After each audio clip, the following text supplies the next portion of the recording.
Irmãos, nós vamos iniciar hoje o estudo do livro de Abacuque.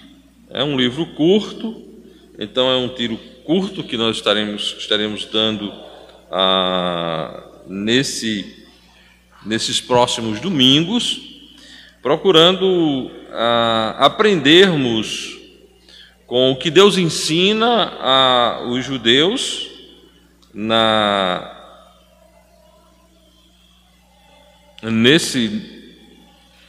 nesse processo, nessa declaração profética, e estarmos aplicando a nossa vida.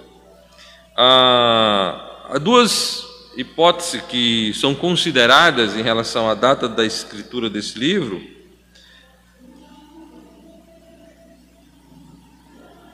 Que teria sido escrito 612 antes da vinda de Cristo. Há uma outra previsão que coloca isso um pouquinho mais tardiamente, que seria mais ou menos no ano de 597. Mas isso não é importante. Não é importante nós sabermos exatamente quando foi escrito. Não é importante traçarmos contextos históricos. Às vezes, didaticamente, isso situa bem o estudante da Bíblia, mas não é esse o propósito que nós estamos fazendo aqui quando estamos estudando os livros do Velho Testamento, ou mesmo do Novo Testamento. O nosso propósito é estudarmos o texto pelo texto.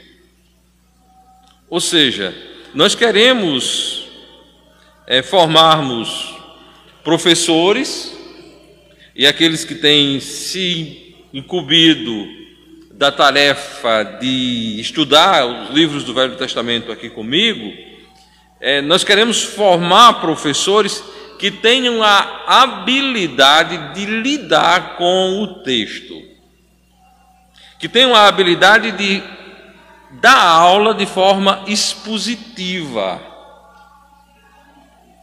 certo? Então, o modelo, o estilo da nossa escola dominical é, primeiro, beneficiar a todos com o estudo, com a leitura do Velho Testamento, pois nós estamos priorizando nessa fase os livros do Velho Testamento. Agora, além disso, nós queremos formar professores, e quando nós estamos fazendo essa formação dos professores em cima do texto, nós não estamos apenas formando essa geração, mas os que estão acompanhando, eles vão, quando chegarem uma maturidade e tiverem também a oportunidade, eles saberão que tem de entrar no texto. Ou seja, nós queremos estudos expositivos, e nós queremos professores que tenham a habilidade de expor as Escrituras, e nós queremos formar pregadores que preguem de forma expositiva.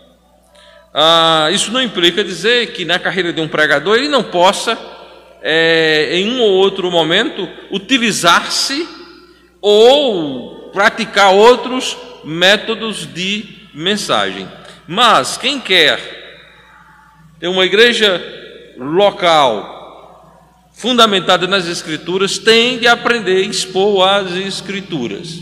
Existe uma necessidade de aprender a expor as Escrituras. Amém?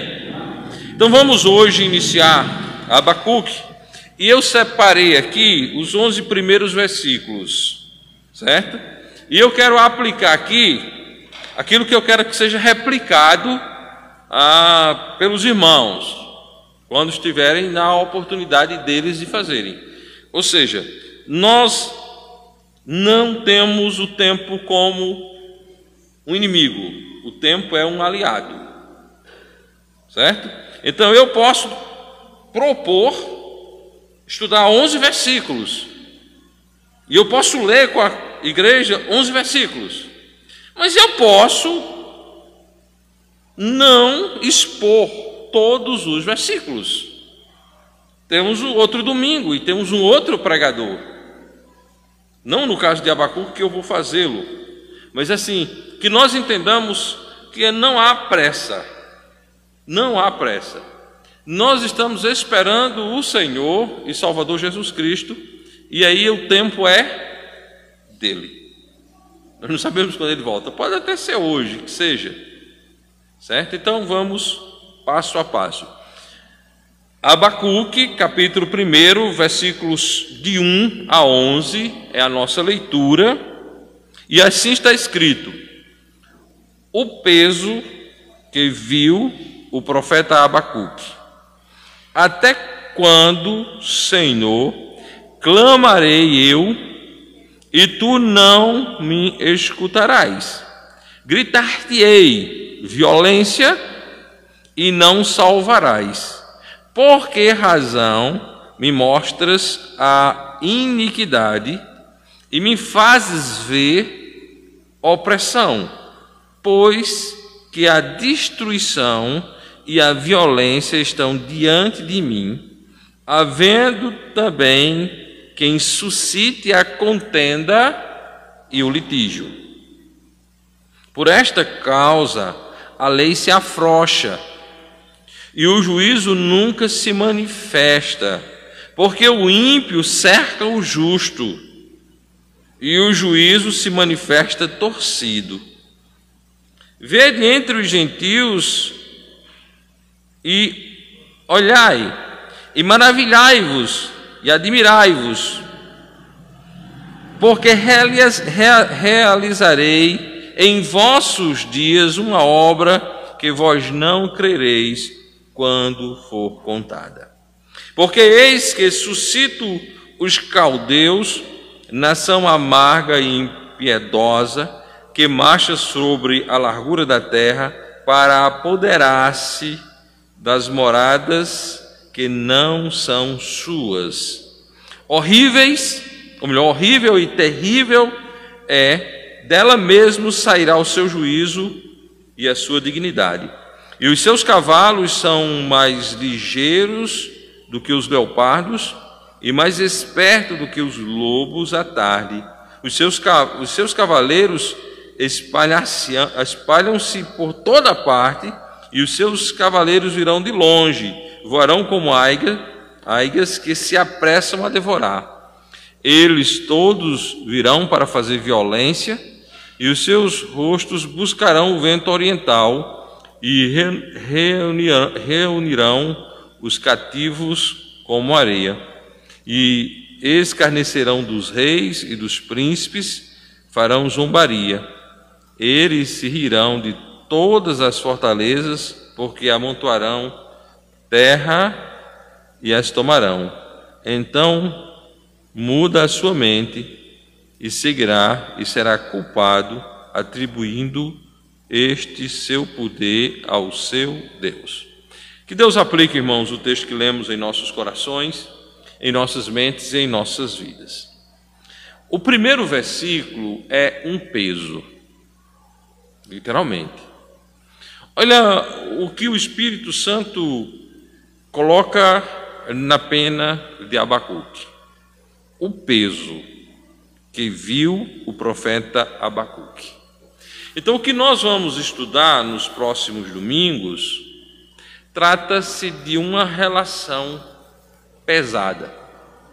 Nós somos sabedores e experimentados, até porque esse ano já foi estudado aqui o livro de Juízes, e no livro dos Juízes nós podemos perceber o quê? Que o povo fazia o que era mal aos olhos do Senhor, e consequentemente vinha um peso sobre aquele povo. E essa grande lição não foi aprendida pelos judeus. Mesmo passando por todo aquele processo, e mesmo sendo um povo leitor, mesmo sendo um povo bem informado da sua história, eles continuaram a falhar. E aqui, digamos assim, no desenrolar da história, nós chegamos em um outro período, mas o povo é o mesmo. E nós vamos ver que esse povo novamente está a ser posto na balança. Quando nós falamos em peso, nós podemos olhar peso por mais de uma perspectiva. Peso no sentido de julgamento, de ser posto na balança. Posto na balança. E também o peso de você segurar um peso sobre a sua cabeça, que com o passar do tempo, com o passar das horas, ele começa a ser esmagador. Você coloca um saco de 30 quilos na sua cabeça e você sai caminhando normalmente como se nada tivesse conduzindo. Porém, com o passar do tempo, aquilo começa a quase que colocar para dentro do seu corpo o seu pescoço. Certo? Então nós podemos entender peso nessas duas perspectivas, porém, nós vamos ver que aqui nós temos um peso de julgamento. Deus está suscitando algo para impor aos judeus um processo de correção. Então o livro trata do peso que viu o profeta Abacuque. O versículo 2 diz: até quando, Senhor, clamarei eu e tu não me escutarás. Gritar-te-ei violência e não salvarás. Então vejamos bem aqui e vamos atentar para esse versículo. Até quando, Senhor, clamarei eu? Nós percebemos que o profeta, na qualidade de profeta, ele não só predicava profecias, ele não só falava a respeito do futuro, mas um profeta de Deus era essencialmente um homem de fé e um homem de uma íntima comunhão com Deus. Nenhum dos profetas do Velho Testamento, eles eram levianos no que diz respeito à sua relação com Deus. Quando nós olhamos a personalidade, quando nós estudamos sobre a pessoa dos profetas, nós entendemos e percebemos com muita clareza que eram homens que tinham uma profunda relação com Deus. Aqui, quando o profeta diz, até quando, Senhor, clamarei? Nós percebemos que Abacuque era um homem de oração. Quando nós falamos de homem de oração, salta aos nossos olhos Daniel. Nós encontramos no livro de Daniel as prerrogativas de um homem que orava. Um homem que tinha a hora certa, que tinha disciplina. Disciplina para orar. Aqui, nós percebemos com muita clareza Abacuque dizendo que clamarei. Até quando clamarei? Quando nós olhamos para outros homens do Velho Testamento, nós podemos ver em Neemias essa mesma atitude, um homem que ora. Um homem que clama.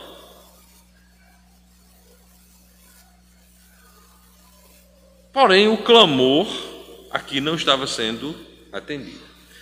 Agora, se nós olharmos um pouco mais para a figura do profeta, para a pessoa do profeta, nós vamos perceber que esse homem aprendeu com as lições do passado.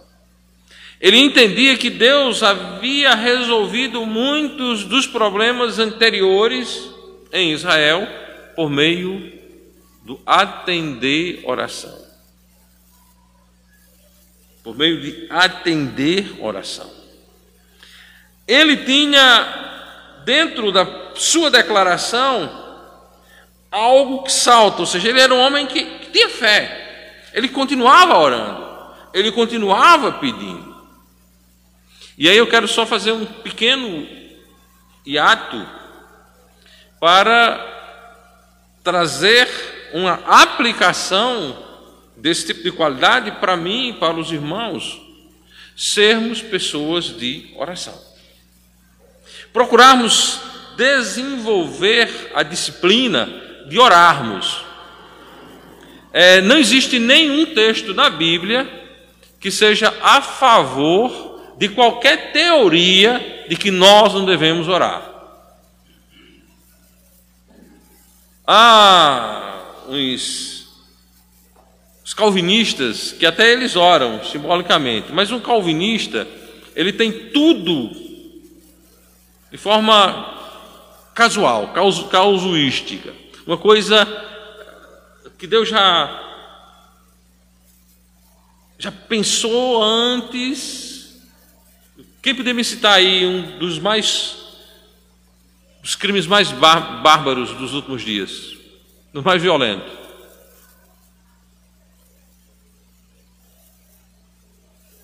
Citamos muito no passado o monstro do 40, os mais antigos lembram da história do monstro do 40. Talvez os aqui são todos novinhos, não lembro não. Nem John Lennon lembra disso. O Beck não está aqui para lembrar, né? Lembra, irmã Deus está dizendo que lembra? O monstro do 40. Alguém já ouviu essa expressão? Não. O monstro do 40. O 40 é um bairro em Campina Grande. Se o irmão do Dé estivesse aqui, ele ia lembrar dessa história. E lá um camarada violentou, abusou uma criança e matou de forma extremamente violenta. Certo? Então, para um calvinista, aquele ato violento foi um plano de Deus para aquela pessoa que cometeu e também para a vítima. Certo? Então, se você vê uma chacina onde o camarada entra numa escola e mata tantas pessoas, aquilo foi um plano de Deus. Você está em casa, cuidando da sua família, vem um assaltante, lhe mata, violenta sua mulher e filhas e depois mata a todos, é o plano de Deus. Certo? Então, essas figuras, orar é pura falsidade, é pura ignorância, é pura, porque não creem numa ação de Deus. O profeta não era calvinista. E o profeta orava e o profeta queria que Deus fizesse intervenção. Ele cria nisso. Nós, irmãos, temos de aprender a orar, a pedir. Nós somos ensinados por Jesus a orar. Quem pede, recebe, né? Quem bate, a porta se abre. Nós somos biblicamente ensinados pelo próprio Senhor a orar. E nós temos nas Escrituras um quantitativo imenso de pessoas que eram pessoas que oravam. Aqui o profeta diz: até quando, Senhor? E essa frase às vezes ela aparece na nossa vida.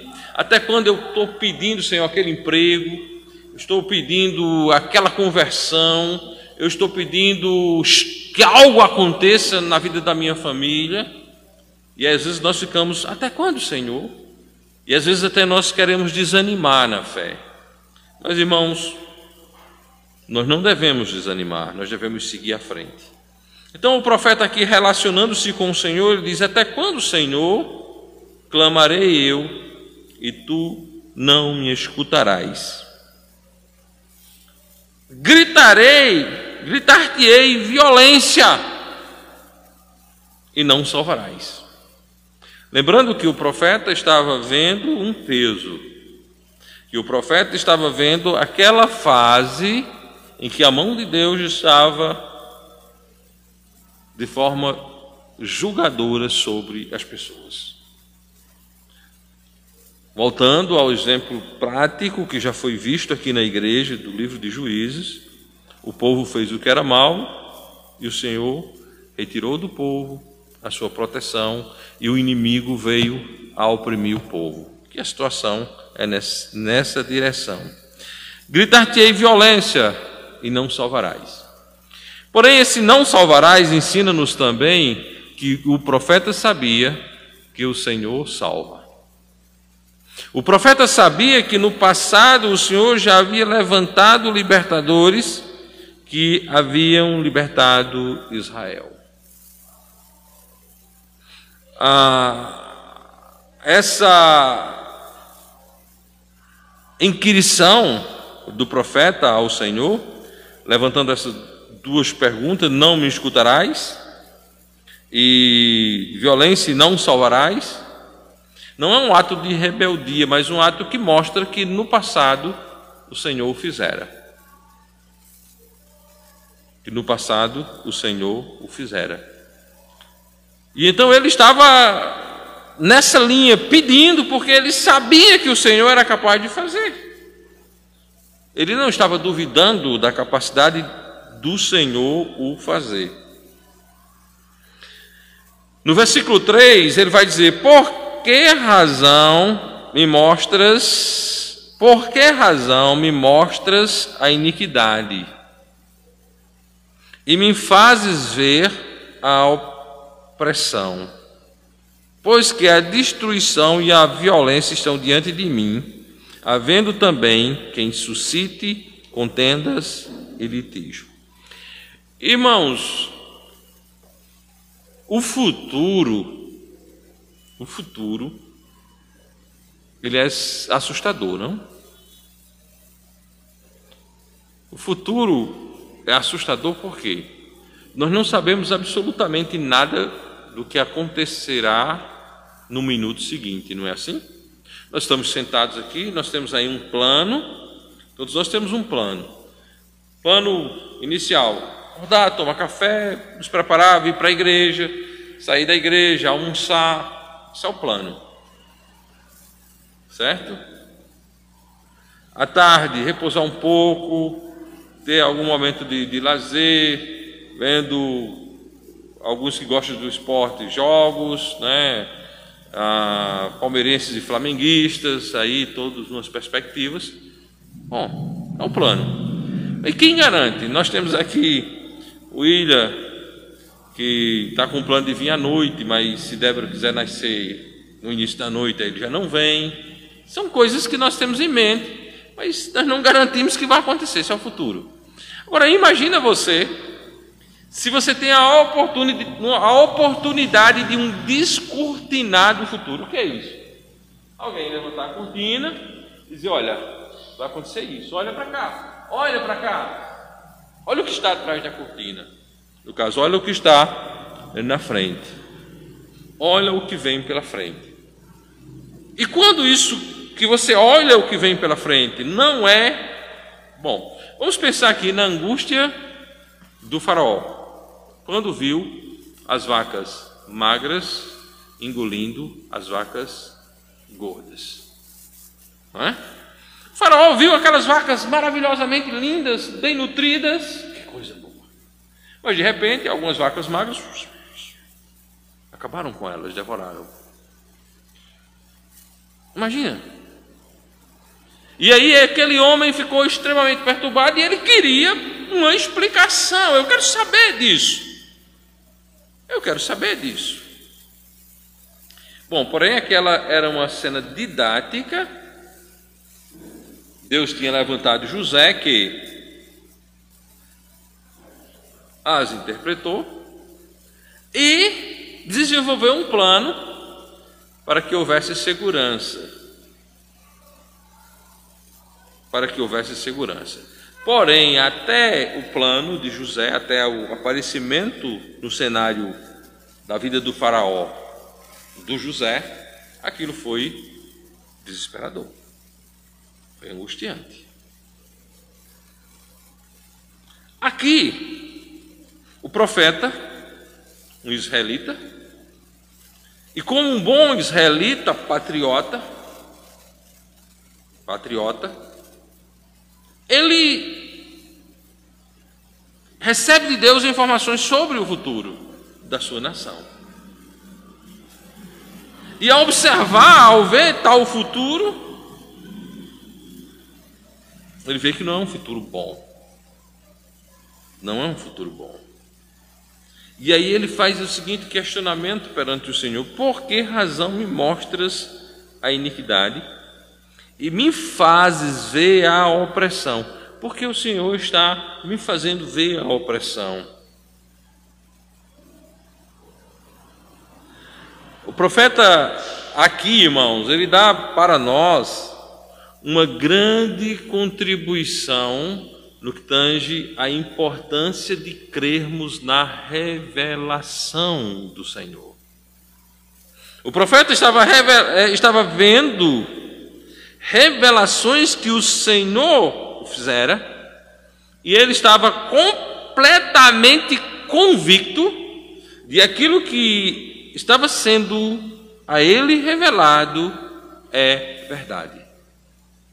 E aí vale, irmãos, considerarmos a importância para nós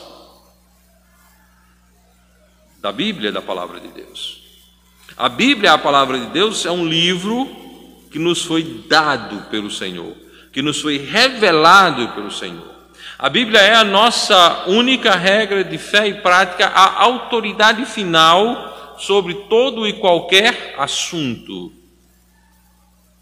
Não existe comentaristas que sejam além da Bíblia, não existe pregadores que possam ser ouvidos mais do que a Bíblia, não existe pastor que possa ser ouvido mais do que a palavra.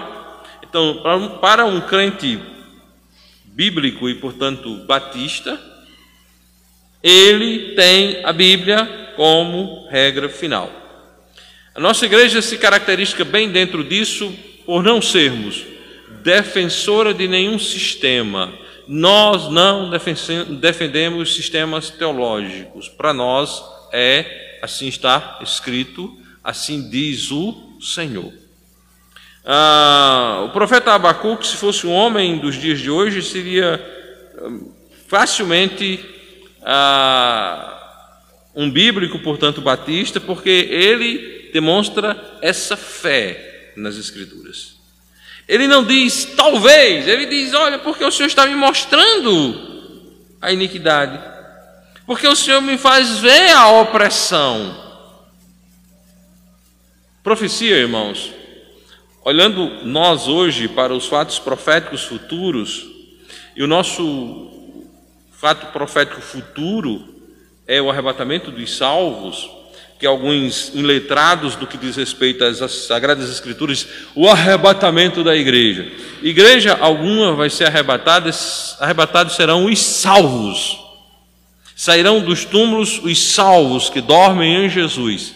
Lá no texto áureo sobre o assunto, não tem a palavra igreja sendo arrebatada. Fala os que em Jesus dormem.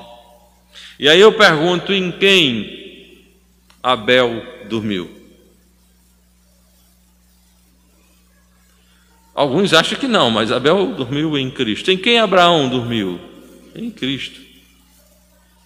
Certo?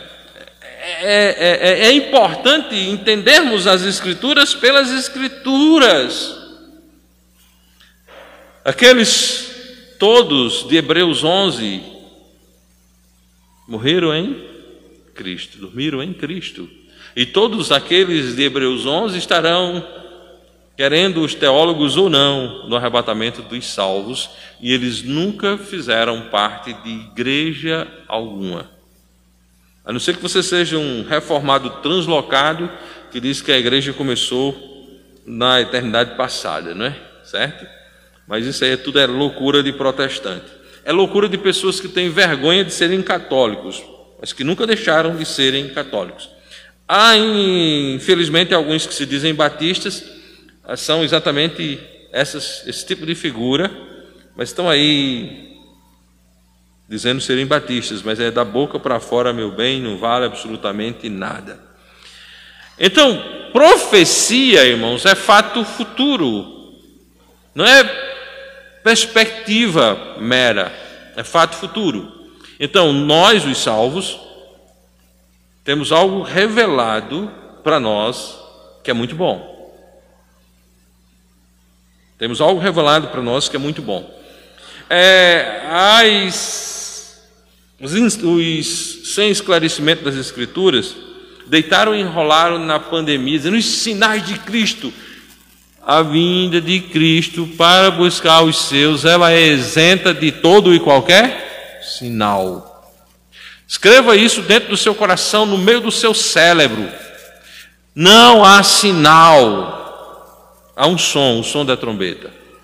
Cristo, a volta de Cristo, ela é iminente, ela é sem aviso para os seus. Amém?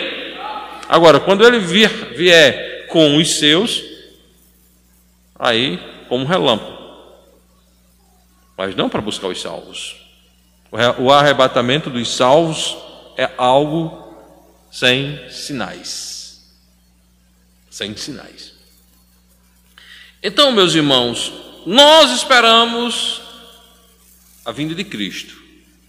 O profeta Abacuque estava sendo ensinado, estava sendo a ele revelado, melhor dizendo, estava sendo descortinado na frente dele iniquidade e opressão. Um período de grande opressão. E aí ele diz: pois que a destruição e a violência estão diante de mim, havendo também quem suscite contenda e litígio. Você já ouviu dizer algumas vezes que não tem situação ruim que não possa piorar? Eu não digo isso de vez em quando? Não são coisas que às vezes as pessoas, tu inventasse isso de onde? Eu não inventei, irmãos. Aqui a coisa está ruim, olha só. O profeta está vendo destruição, o profeta está vendo violência, e o profeta vê ainda que acima disso tudo ainda tem pessoas que suscitam contenda e litígio. Contenda e litígio. É confusão, arenga, briga, desentendimento, disputa, coisas desse nível. E muito mais. Tem mais coisas a respeito disso. Mas em cima é uma disputa, um litígio, uma confusão. Uma disputa pode ser jurídica, pode ser na espada, pode ser no discurso. Certo? Então, meus irmãos, além de tudo, ainda tem a natureza humana aflorando. Isso aqui é um aspecto interessantíssimo da chamada antropologia. Existem algumas maneiras de você estudar antropologia. Existe a antropologia cultural, certo? Que estuda as culturas dos homens. A antropologia pura, que é a história, o estudo sobre o homem. E existe a antropologia bíblica, que mostra o homem como o homem é. O homem sempre se mostra ruim. O homem sempre se mostra querendo atrapalhar a vida dos indivíduos. Amados irmãos, a palavra do Senhor está nos mostrando aqui. O profeta via um exército estrangeiro vindo sobre a largura da terra. E a palavra terra aqui, ela é aplicada aos israelitas, ao espaço geográfico de Israel. Certo? Não está remetendo-se ao planeta Terra, certo? A terra de Israel. E o profeta vê que vai vir um exército estrangeiro e que vai adentrar a terra e que vai destruir, que vai impor um domínio. E, além disso, o povo ainda estariam contendendo e litigiando. A situação era péssima, a situação era horrível, e ainda contava com a colaboração de alguns para que ficasse pior. Bom, irmãos, cabe aqui, o texto exige, talvez de um pregador não, mas de um pastor, exige uma aplicação. Amados irmãos, muitas vezes nós somos colocados diante de situações que está fazendo alguém sofrer, e nós, em vez de sermos consoladores, nós somos contenciosos. Às vezes nós queremos e fazemos algo que não devemos fazer. Uma coisa que falta na humanidade, na atualidade, são bombeiros. Alguém que queira apagar fogo, e não alguém que queira jogar combustível. Chega no lugar, está tendo ali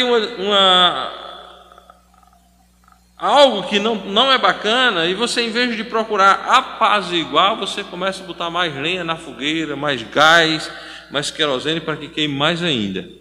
Então nós não devemos, irmãos, estar abrindo espaço para contendas e litígios nas nossas relações pessoais, na nossa relação com os irmãos, nas nossas relações com a nossa família. Devemos estar procurando e colocando água nesse tipo de fogo. Em um cenário de destruição, em um cenário de violência, havia pessoas que procuravam piorar esse cenário. O profeta viu destruição, o profeta viu violência e o profeta viu também pessoas que suscitavam contendas e litígios. Versículo 4 diz o seguinte: por esta causa a lei se afrouxa e o juízo nunca se manifesta, porque o ímpio cerca o justo e o juízo se manifesta torcido.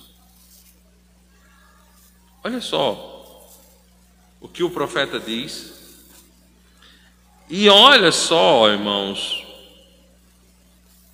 como essa profecia, se ela fosse alargada para a atualidade, nós podíamos dizer que esse versículo 4 é a manchete do jornal de amanhã. Se você fosse jornalista e crente, e você quisesse brincar com a sociedade, você poderia colocar esse versículo como uma manchete de jornal e cairia muito bem como uma manchete principal do jornal de amanhã. Por esta causa a lei se afrouxa e o juízo nunca se manifesta. O que está acontecendo nos dias atuais? Cada dia mais as leis são mais frouxas, mais criminosos são sendo isentos dos seus crimes, ou pelo menos vivem isentos de punição. A sociedade de hoje, ela recebe de forma muito amigável o afrouxamento.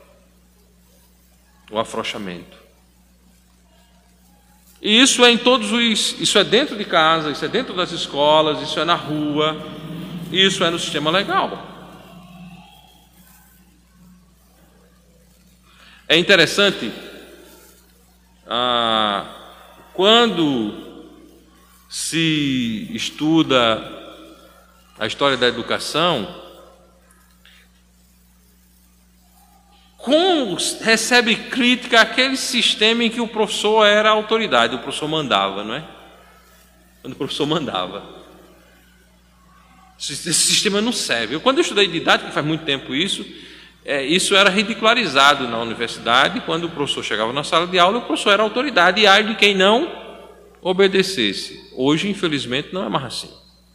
E aqui, esse modelo que eu estudei até um texto que chamava de sala de jaula de aula, não sala de aula, jaula de aula, jaula de aula. Era um modelo em que a lei não era frouxa. Se afrouxou, e hoje a coisa não funciona mais. Cada um diz o que pensa, cada um diz o que quer.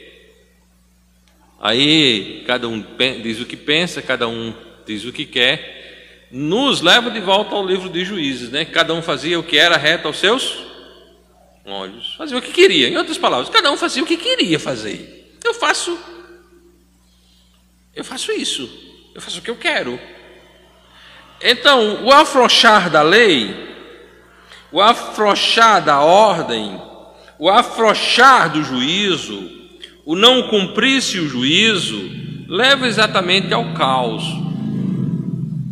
Então, o profeta via uma sociedade em caos, e não tem absolutamente nenhuma relação com os dias atuais. O texto, se Caio fosse dizer isso, eu estaria forçando as Escrituras, eu estaria tirando um texto do contexto. Não tem absolutamente nada com os dias atuais. O texto não fala para os dias atuais. Mas o sistema que havia, mas o princípio, entendam, mas o princípio que havia sido quebrado naquele período, hoje também encontra-se quebrado. E porque o princípio lá foi quebrado, manifestou-se o caos.